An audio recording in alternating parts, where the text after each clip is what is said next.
got to the end, and I had a below threshold in that setting, particularly with higher BMI patients who are going to place additional strain on that implant in ways you can't predict afterwards, to switch to a CCK implant, which is what I did here. My preference when I need higher constraint is to make the call and switch to a CCK as opposed to using a CPS implant. Thank you very much.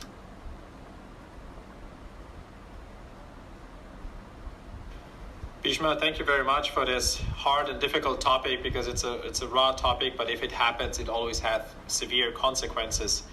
Let me ask a question to Sebastian. Do you recall any case when you saw the pictures that from the beginning you knew right away, I'm going to CCK that case?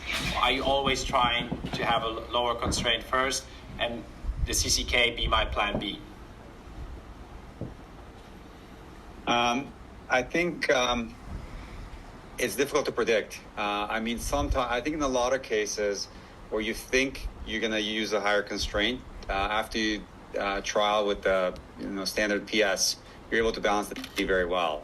Sometimes I do find it surprising, and I would always choose to trial with the lowest level of constraint first, see how the knee balances with that before selecting a higher level of constraint.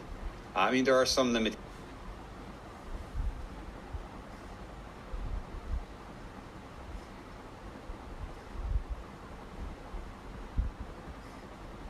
to that my case that I'm presenting later on discusses that. But for the most part, I do trial with the least constraint and then go up from there if needed. Did you have to change intraoperatively from lower constraint to higher constraint? Can you remember any cases, and what kind of cases had that been? So the cases I remember where I had to change the system intraoperatively is mostly a surgeon mistake, because I did something that shouldn't have been done and it compromised too much the soft tissue, so I couldn't balance it with my plan A.